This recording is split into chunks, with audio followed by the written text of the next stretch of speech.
Hello, everyone. Welcome to chapter 21.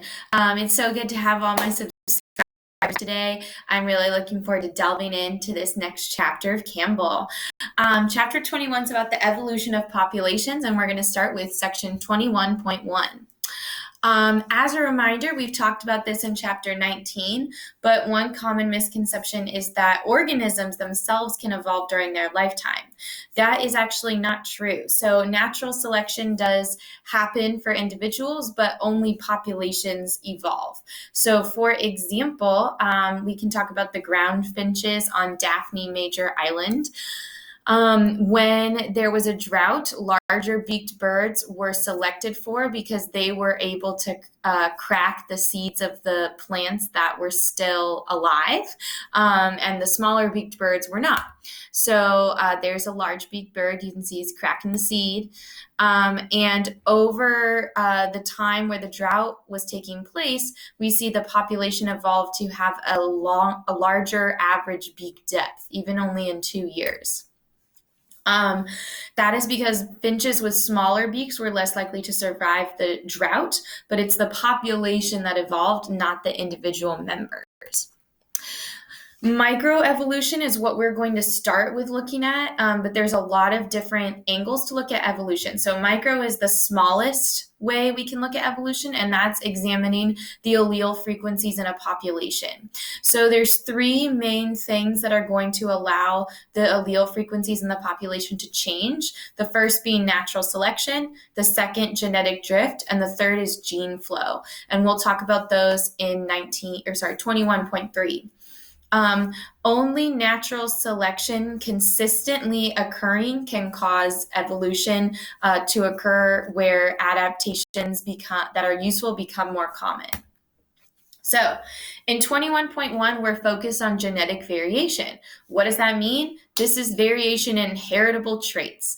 As you recall from natural selection, if there's no variation, nothing can be selected for. And if it's not heritable, then it cannot be passed down and therefore will not be selected for.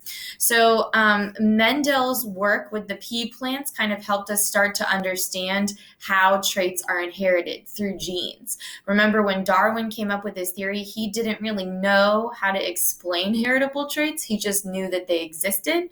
So we move forward from there.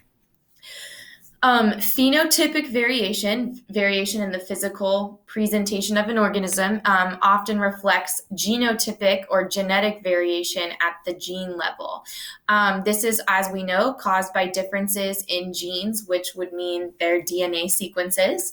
And a lot of times we do have phenotype differences that are like, you're either this or that. You're either yellow or green. You're smooth or wrinkled seed. And so in these cases, the traits are usually determined by a single gene.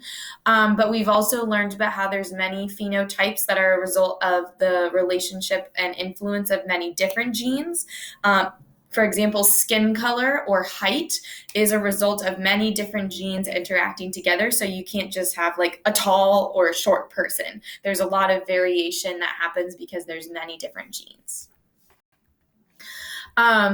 Genetic variation at the whole gene level can be surmised as the average percent of alleles that are heterozygous.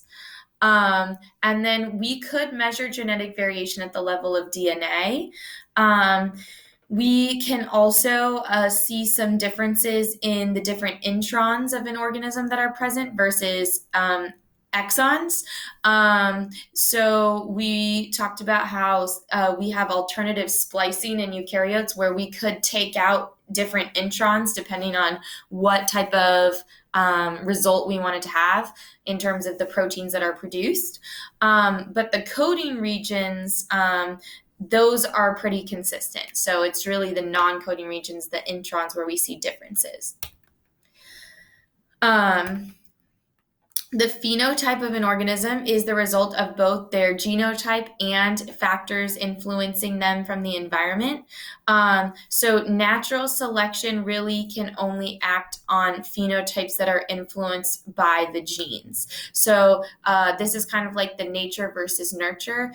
You have certain genes that result in certain traits, but sometimes those traits can be influenced by the environment, kind of like how they talk about, oh, there's been studies done where doing X will stunt your growth. And then maybe they know that if you don't do that thing, you will grow taller. So in that case, natural selection is only going to be working on what is inherited, because you can't control the environment of the future offspring, if that makes sense. Here's showing some variation. These are what caterpillars who have been raised on a diet of oak flowers look like. These are what caterpillars who've been raised on a diet of oak leaves look like. Notice they've kind of developed this camouflage to match the environment where they're eating. Genetic variation can come from a variety of places. One is the production of new genes and alleles through a mutation or a gene duplication. So we have talked about how mutations, both with chromosome non-disjunction and also with the transcription and DNA replication mutations, can result in new genes and alleles. Sexual reproduction also results in genetic variation because that allows for a recombination of existing alleles. We also know that we can get new alleles because of changes in nucleotides of DNA, but only mutations in the cells that produce gametes can be passed on to offspring. So for example, if you have a mutation in one of your skin cells, that is not going to be passed on to the offspring because it's not an egg or a sperm. So that's another reason why we don't see mutations as frequently. And then we've talked about point mutations. Those are the ones that are like a frame shift, so an insertion or deletion, or a substitution, which could result in a nonsense, a missense, or a silent mutation. The effects of point mutations can vary. So we've talked about how if it's in a non-coding region, it usually doesn't matter at all. It's neutral. We never see a difference that is either selected upon or not. And also because the genetic code is very redundant and repeats itself, sometimes there'll be a mutation in a gene that it doesn't really affect it because there's many other proteins being produced that are going to outweigh that. We will say mutations can often be harmful if they alter the phenotype in a way that's not supposed to be, because they result in a protein production change that is often not beneficial, because typically what's prevalent at the time is what is being coded for. What's needed by the environment at the time is what's being coded for. But sometimes mutations can be beneficial.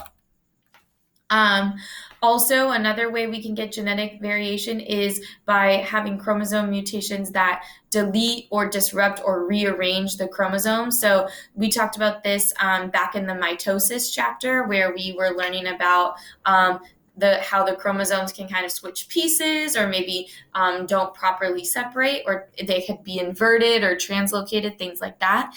And this could cause the genes to take on new functions. But we do think gene duplication played a pretty big role in evolution, especially because there's like an ancestral odor detecting gene that in mammals continues to be duplicated. So humans have about 380 copies of the gene and mice have about 1,200. And so the more copies of this gene you have, the better you're able to detect odors. So mice are very, very good at detecting odors compared to humans. We also know that rapid reproduction plays a role. So we've talked about how animals and humans have a much longer lifespan. It takes them much longer to reproduce, and they don't reproduce as many offspring. And if we only have about one mutation in every 10,000 or 100,000 genes, we are not going to see those mutations pop up very much. But prokaryotes, because they're much more simple, have lower mutation rates, but we actually see many more mutations because they reproduce so quickly. So if you have one mutation, it's going to keep being reproduced much more quickly than, say, if I had a mutation, I might only have 1 to 3 children in my lifetime, for example. Mutation rates are very fast in viruses because they have an RNA genome that is not very good at checking itself. And when they use a host cell to reproduce, the host cell cannot check and fix the RNA genome. So anytime there's a mutation, a lot of times that mutation will continue to survive and reproduce. And they also have short generation times, kind of like prokaryotes, and can reproduce very quickly. So with the coronavirus, this is something that's very relevant because it is an RNA virus and can mutate very quickly. And the human host cells, because our cells base is DNA, they cannot repair the RNA. So if the coronavirus mutates in such a way that we cannot handle it, it will probably continue to survive and reproduce. So even if we develop a vaccine or something like that, it's kind of like the flu. It'll probably always continue mutating.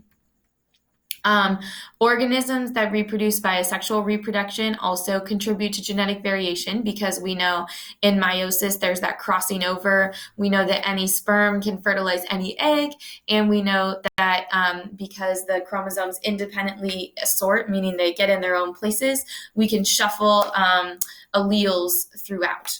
So that's another way. Next, we are going to talk about the Hardy-Weinberg test. So that'll be section 21.2. Be sure to subscribe down below and rocket me into internet fame. Have a great